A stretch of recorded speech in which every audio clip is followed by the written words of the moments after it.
Hello everyone, welcome to EduTap.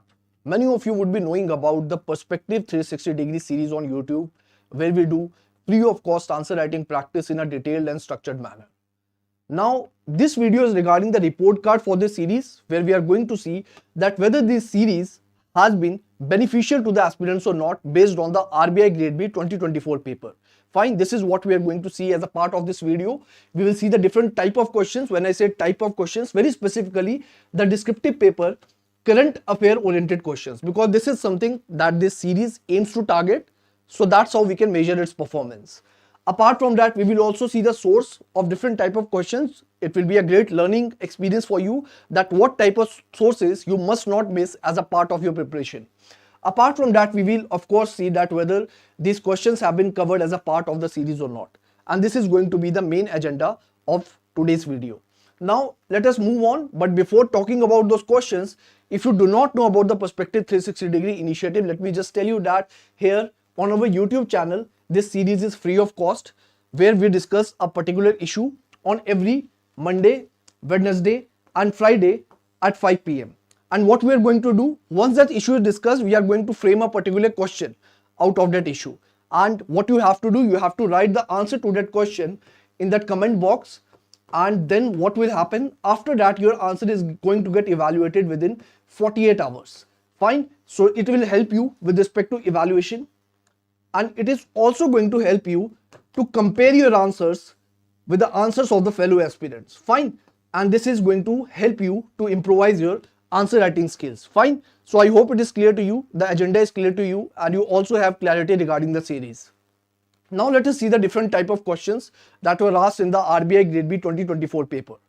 So for the first question is discuss the challenges of youth employment in India and suggest possible solution. This is a 15 marker question.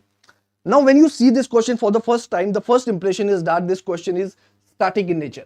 No doubt that yes, you can answer this question using your static information also, but from where you are going to bring the value addition to your answer, that will come from the current affair only.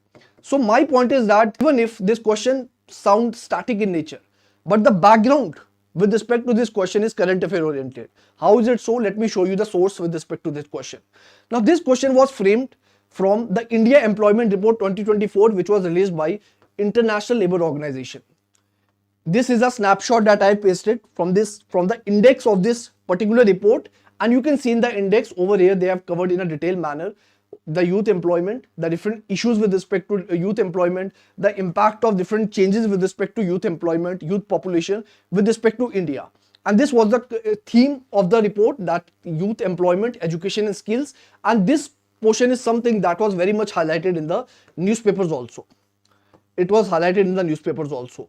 Now, if you open the report and if you see all these kind of areas, immediately you will be able to see that they have added a huge amount of value addition data, a lot of information, a lot of points. Now, I understand that points can be generated through the general answer also. Fine. Even if you know the points with respect to the causes behind the unemployment, you can write it for the youth employment also, that what are the challenges with respect to youth employment. But then your question is just going to be general in nature. It won't have any value. You are not going to get any kind of, I would say, competitive edge in the examination. Now, if we were able to cover this question as a part of our series or not, the answer is yes. You can see clearly on day 85, we have covered it, India Employment Report 2024. And in this snapshot, you can clearly see that we have covered the youth employment challenges also. Fine, as a part of it. If you're not able to see it, let me just zoom it for you. So you can see that the youth employment challenges that are there as a part of it, and if you are able to cover it, you will be able to write this question in a better manner and you can gather the maximum marks out of it. Fine, so you can see that what are the different challenges that are there, and a good amount of data has also been provided as a part of it. Apart from that, you can also see that the employment based challenges in India, and if you merge these two things, you can easily answer this question, and this whole topic was covered as a part of this video. So this was analysis regarding the first question. Now you know the source and you also know that whether it was covered or not. Fine, so it was covered, the answer is yes. Apart from that, another important learning that you can take, that please do not miss those reports that align with your syllabus. Aligning with the syllabus basically means that though the report might not be specifically mentioned as a part of the syllabus, but the theme of the report aligns with a certain topic that is mentioned in the syllabus, and we know that employment is a part of your syllabus. So India employment report becomes important. Do you have to cover that certain report from page to page? The answer is no. How you have to cover it? Basically, you have to go to the newspapers. Fine. In the newspapers, you will have to see that what is that certain specific area from the report that has been highlighted. Fine, up to a huge extent in the different news articles. And once you are able to identify that, you have to try your best to I would say to cover that area only on a priority basis. Fine, because multiple type of reports are going to be released and I don't want you to waste your time. And this is how I was also able to identify this specific topic, because it was very much highlighted in the newspapers. So yes, this question was directly, I would say, if you had covered this portion, you would be in a good position to answer this question in the examination. Fine, and it would have helped you with respect to competitive edge. Now moving on to next question. Discuss the 5 key digital initiatives introduced in the budget and their potential impact on India's digital economy. Now this is for 7.5 marks, and you can see the question is directly from the union budget. So does the budget becomes an important component of the preparation? The answer is yes. Even if you have covered the magazine with respect to which were provided by the EduTap, you would have been in a good position to answer this question. But that is not the point. The main point is that if you are a serious aspirant, then you cannot afford to skip budget. Fine, I will show you other questions also that were framed directly from the budget only, and this is something that you are expected to prepare. Question number 2, which is a sub-component of this, I would say the B part of the question number 2 only, which is the explain the transformational journey of the Digital India Initiative. Now this question, what is the context with respect to this question? Now the context with respect to this question is the report in currency and finance. Every year this report in currency and finance is released, and I would say this report is something that is very precisely mentioned as a part of your question, as a part of your syllabus, and what you have to do, you have to cover this report in a detailed manner. No doubt regarding that. And the theme of this report is very important. For example, you can see the theme is India's digital revolution. So does the theme become important? The answer is yes. And you can see clear cut the question was framed out of it. Fine, the question is explain the transformational journey of Digital India Initiative. If you had followed this report, you would have been in a good position to answer this question in a very specific manner. Fine, so that is the idea. Now the thing is that were we able to cover it? The answer is yes. I would say the same copy paste question came in the examination also. You can see the question. In the light of report on currency and finance released by RBI, discuss the role of digitization in transforming the Indian economy over the past decade. Highlight the impact of digitization of financial inclusion in India. And the same question was asked in the real examination also, where they were asking you regarding the transformational journey of the Digital India Initiative. And you can see this question was covered as a part of day 128 of Perspective 360 degree initiative, and I have pasted a snapshot also. You can see it over here. You can see the role with respect to transforming Indian economy, and various data and value addition points were also mentioned as a part of this session. Fine. So in this question also, I would say the series was very much beneficial. Now let us move on to the question number 3. Rural India needs to give priority to women-led development, discuss. Now this question, if you see, this question also seems to be static. And no doubt that yes, women empowerment is an area which is very important as far as your examination is concerned. If you see the PYQs, you know, in different years they are asking, I would say, questions with respect to women, sometimes regarding women entrepreneur. This time they have asked question with respect to women-led development in rural India. So they keep on asking this question from this women empowerment theme very repeatedly. Fine, so this theme is important. But what is the context to this question? How you can answer this question in a very precise manner? That is basically related to the current affair only. Fine, how is it so? Let me show you. Now look at here. What is the source? The source with respect to this question is the economic survey. If you see the economic survey of last year, and if you open the chapter of social sectors, over here you can clearly find this area, social and economic empowerment of women. And if you read this section, immediately you will find the answer also. A lot of data, a lot of good examples were present over here. You can see this snapshot also I've taken from the economic survey only. Enabling women-led development. The same questions were asked in the examination also. So you can see health and nutrition, access to basic facilities, the labor force participation, education and skilling, financial inclusion and SCG movement. Now that is the idea. That is why I'm saying that even if the question is static in nature, the background with respect to this question is very much current affair oriented. Fine. And were we able to cover it as a part of the series? The answer is yes. Look at here, day 134, and just see the heading. India's women-led development, and I have taken this question from the economic survey only, and you can see the socio-economic impacts of women-centric initiative. That could have been the answer, and you can see everything was discussed as a part of this whole, I would say, video. And if you had seen this video, you would have been in a good position to answer this question. But I would say, even if you had not watched it, I'm not saying that you cannot answer it, you still could have answered it, but that is not the point. The point is that you have to understand that even if the static portion is asked, the background is linked to current affair, and that is something that I want you to focus upon. That is something that I want you to have the clarity. Fine. So I hope it is clear to you. Now let us move on to the next question. The question number 4. Explain the objectives and significance of National Industrial Corridor Development Program in boosting India's industrial growth and infrastructure development. Now this question is very specific. What was the context with respect to this question? The context is basically the budget. Fine. So in the budget last year, the government announced that the 12 industrial parks under the National Industrial Corridor Program also will be sanctioned. This was something that was highlighted. Then after that, what the government did, government also provide funding to these projects. You can see that was, I would say, mentioned in the PIB. Fine. So that was a source with respect to that question. But the good side is that out of 6 in the examination, you get 2 types of questions. The first is 15 marker and the second is 10 marker questions. Now out of this 15 marker, you have to write 2 out of 3.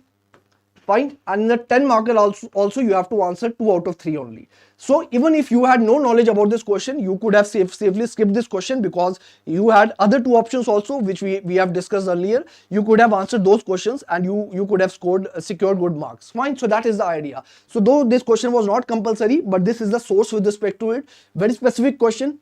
If you know the answer, well and good. If you do not know, you could have attempted some other question. Fine. So that is the idea. Now, was this question covered as a part of our series? The answer is no. We had not covered it, and it is a great learning experience for me also. From now onwards, what I'm trying to do, that whatever major initiatives that are highlighted as a part of the budget, I will add it as a part of the series. It is a learning experience for me too. So from now onwards, I'm trying to do that, so that next year when the exam comes, we are able to cover the maximum questions. Fine. So this was not covered as a part of this Perspective 360-degree series. Fine. Now let us go to the last question, question number 5. So why the last question? Other questions were also there. There was one question related to sustainable development in the ESI paper, but that question is, I would say, static in nature, not the current affairs. So that is not how what we aim to cover as a part of the series, and that is why I am not adding it here. Fine. If you want to see the detailed analysis that what were the different type of questions that were asked in the examination, you can watch our other videos. We have covered it in a detailed manner, but this is about the series only. Fine. So question number 5, explain the pros and cons of implementing artificial intelligence in the banking sector. Now this question was very dynamic. This question, no doubt, it was dynamic in nature. Now the thing is that the source with respect to this question is the RBI website. If you go to RBI website and if you see this speeches and media interactions, there is a tab. If you open the website, you can clearly see this tab.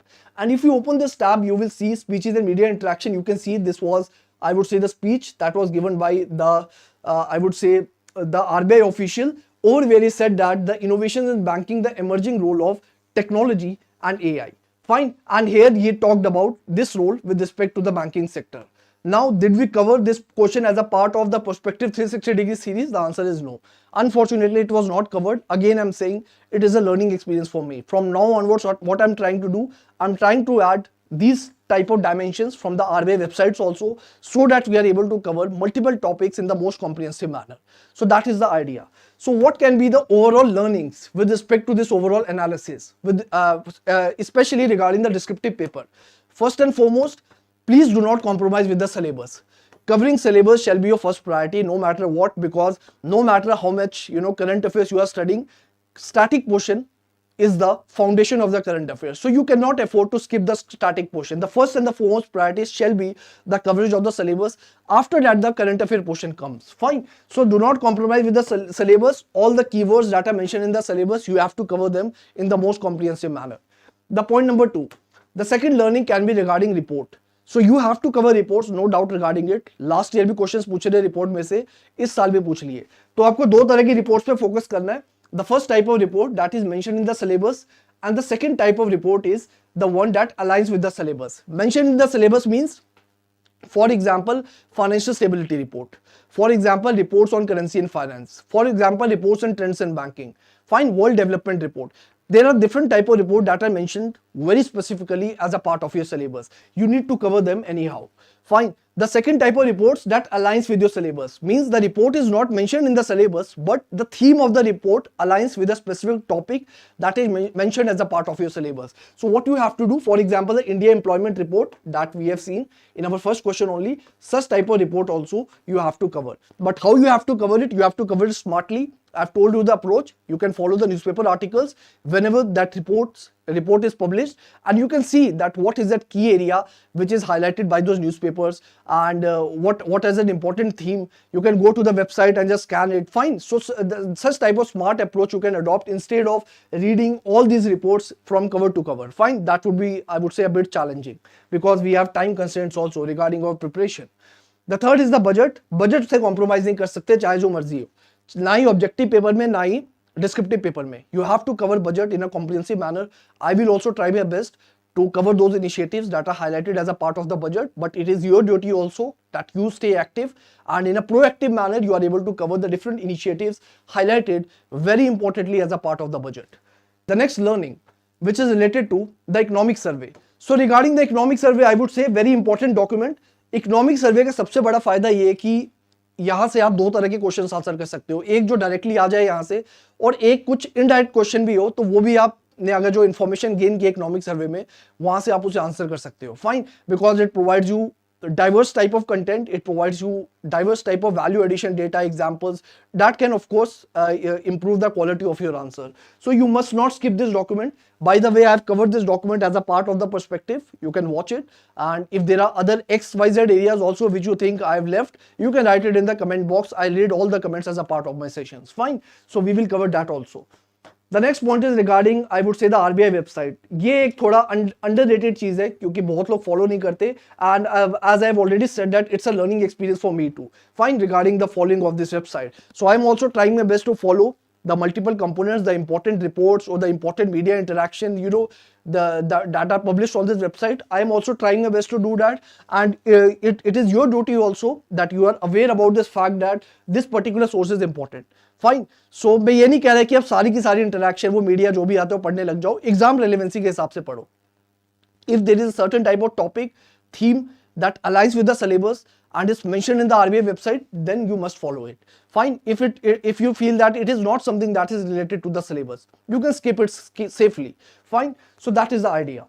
Now the next question, the next learning, which is regarding the answer writing practice. I would say this is very important. You can watch the success stories of the toppers also, that is there on our website, and over there also you can see that what is the importance of answer writing practice. Trust me, no matter how much knowledge you have gained, it takes a lot of effort, a lot of hard work to convert that knowledge into marks. And for that, answer writing practice is very important. Now, I'm not saying that answer writing practice is a kind of rocket science. No, it is not. It is not something that is extremely difficult. But the thing is that you will get a good command over answer writing only and only with practice. Fine. So I would say please do practice as much as you can. Focus on your typing speed. Focus on writing your answer in a concise manner, so that basically you are able to tackle with the word limit and the time limit in the examination. So I hope it is clear to you. If you have any other question, any other doubt, and you want to share it in the comment box, or if you want me to make the video on some other topic, you can write that too. Fine. I do read all the comments and I will answer your queries. Fine. So that is the idea, and thank you so much. And this is the Perspective 360-degree series. So you can see that on every Monday, every Wednesday, and every Friday at 5 p.m. we conduct a live session where we discuss a specific topic and we frame a question out of it, and you have to write the answer to this question in the comment box. That will be evaluated within 48 hours. Fine. So that is the idea, and this is going to be very beneficial to you in order to maintain the consistency with respect to the answer writing practice. I hope it is clear to all of you. So that is it from my end. If you have any other questions regarding the EduTap courses or regarding the EduTap content, you can text us or you can email us on hello@edutap.co.in. Fine. So that is the idea, and thank you so much and all the best, and I hope this video was beneficial to all of you.